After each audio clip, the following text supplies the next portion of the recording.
Hello and welcome to investment पे चर्चा। My name is Naveen Soni. अगर आपको रिटायरमेंट की प्लानिंग करनी है वो भी म्यूचुअल फंड्स के जरिए, तो आज का एपिसोड खास तौर से आपके लिए है। आज हमारे साथ हैं कार्तिक जावेरी, जो कि ट्रांसेंड कैपिटल के डायरेक्टर इन्वेस्टमेंट है। कार्तिक, सबसे पहला क्वेश्चन तो यही है कि क्या म्यूचुअल फंड्स एक सही जरिया है रिटायरमेंट प्लानिंग के लिए? म्यूचुअल फंड से कोई बेहतर तरीका नहीं है रिटायरमेंट प्लानिंग के लिए। यू सी हाँ। There are two three fundamental advantages that a mutual fund has. सबसे बड़ा है, number one thing which I like about mutual funds is that it creates the highest return possible amongst all okay. The retirement products. अभी unfortunately mutual fund पे ऐसे कोई label नहीं लगा कि this is meant for retirement, but it हाँ is an हाँ। Investment which you can keep doing forever. You can get in when you want, get out when you want, which means liquidity is 100%, and hmm. it creates the highest amount of wealth for you and charges you the least amount of tax. I don't think you can okay. find a better product for doing your retirement planning, because retirement में हमें क्या चाहिए कि हमारे पास एक जमा पूंजी हो. We have a corpus and that corpus needs to get created as fast as it possibly could, and that hmm. only a mutual fund can do. आजकल यंग प्रोफेशनल्स बहुत जल्दी रिटायर होना चाहते हैं और उनको लगता है कि हम रिलैक्स करें, थोड़ा 10-15 साल काम करके उसके बाद दुनिया देखें या दूसरी हॉबीज परस्यू करें। तो उनके लिए अगर आपको एक पोर्टफोलियो बनाना है म्यूचुअल फंड के जरिए, तो आप क्या पोर्टफोलियो बनाएंगे? See, if I'm making a portfolio for young people, number one, they don't have too many other responsibilities. EMIs come hote hain, they can aggressively invest. So, hmm. A, they can aggressively deploy more money, and hmm. B, I will make the deployment to something more aggressive. So, for them, I would say just put about 20 to 30% in large cap funds, and remaining hmm. 80% distribute between mid cap and small cap. If you look at a 5-year comparison, typically when what happens is that small caps have done the best returns, then mid hmm. cap, then large cap. So in that sense, let them be invested in the area which is going to give the maximum return. इससे हो ये जाएगा कि by the time they finish their 15 years or 20 years or 25 years, their multiplier factor will be much higher. For the people who are of a regular age already, now they have hmm. already been through a part of their life, खर्चा कर रहे हैं, there is responsibility of children, school fees भी है, other right. commitments भी है, loans भी है. So for them, hmm. you don't have too much of a choice. So for them, the large cap would be 20 to 30%. Mid cap has to be about 20 and 20%, 20 and hmm. mid cap, 20 small cap. And then the remaining 30%, they can do some variety in terms of sectors, because the sectors will give them the kicker for their portfolio.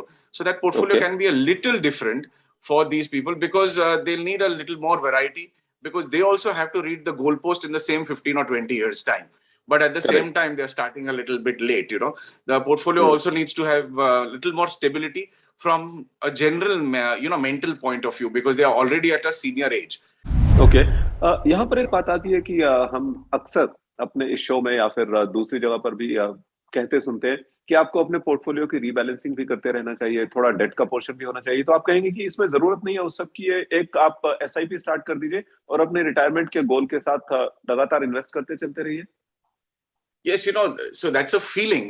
Feeling इसलिए आती है, और हर बार feeling वो time पे आती है जब market थोड़ी सी गिर रही होती है और थोड़ा मंदी का माहौल होता है. So it's हाँ। always that way. That's the time you suddenly realize, oh, debt is something that exists. You see, hmm. but the thing is, इसकी जरूरत नहीं है. ओके।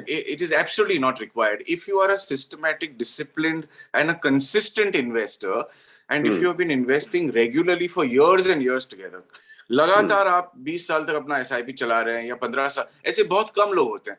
बट जो ये हम्म। कर लेते हैं ना, वो उनकी नैया पार हो जाती है. Basically they can retire very fast, they can do what they want, they have options. By the time they hmm. are 40 years old, they probably have 2, 3, 4 crores in their hand. And the हाँ ones who are हाँ। starting in the middle, by the time they reach 60, they will have about 6, 7, 8 crores. Well, it's very simple. This is not by investing lakhs and lakhs of rupees in big chunks.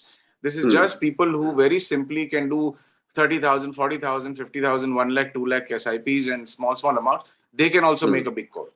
अब last में बात ये आती है कि अगर आपको withdrawal करना है, आपने पैसा तो अपना इकट्ठा कर लिया, कॉर्पस तो बन गया, लेकिन विड्रॉल करना भी एक अपने आप में इम्पोर्टेंट काम है और कॉम्प्लेक्स भी हो सकता है। तो विड्रॉल की स्ट्रैटेजी क्या होनी चाहिए?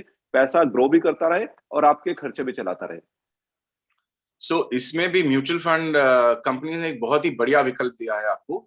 व्हाट हाँ यू हाँ। Can do is a facility called SWP, हम्म।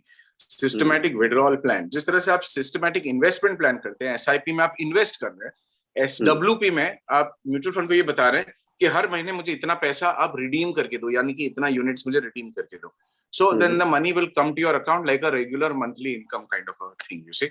इसमें आपको Okay. ऑफ कोर्स आपका प्रॉफिट भी आएगा और कैपिटल भी आ सकता है कभी कभी. So it's a mix of the two. But अगर आपने बहुत सालों तक इन्वेस्टमेंट किया है तो नेचुरली आपका प्रॉफिट बहुत ज्यादा होगा और देन फिर आप ये एसडब्ल्यूपी में ज्यादा आपका प्रॉफिट ही एंजॉय करोगे. बट इसमें एक ट्विस्ट है.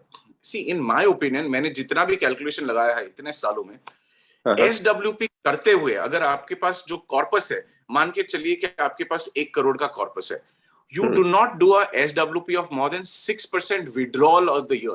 4% Okay. करेंगे तो और भी बेटर है. What I mean is this is not the rate of return. हम मान के चलते हैं कि mutual funds will earn about 12 to 15% rate of return, but you do a withdrawal between 4 to 6%. यानी कि 1 करोड़ का अगर आपका कॉर्पस है तो आप 4 to 6% यानी कि 4 लाख से 6 लाख रुपए तक का एनुअल विड्रॉल कीजिए उसमें से. तो आपका 20 से 25 साल पैसा वो चल जाएगा. हाँ, तो वो आराम से 20-25 साल चलेगा, ग्रो भी होता रहेगा, and you will never have a situation कि that the money will go under your capital. Not only that, the money will get over.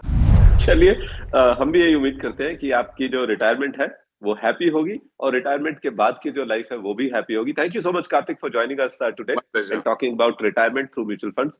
तो आज का ये एपिसोड हम यही वाइंड अप करते हैं, लेकिन आपको ये कैसा लगा बताइए, हमें फीडबैक दीजिए, और अगर आपके कुछ क्वेश्चंस हैं तो वो भी हमें लिखिए. आईडी आपकी स्क्रीन पर है, ईमेल कीजिए. तो आज के शो को यही वाइंड अप करते हुए, this is Naveen Soni, your host, saying bye bye. Thank you so much for watching. Mutual fund investments are subject to market risks. Read all scheme-related documents carefully. Mutual fund निवेश बाजार के जोखिमों के अधीन है. स्कीम संबंधी सभी दस्तावेजों को ध्यान से पढ़ें.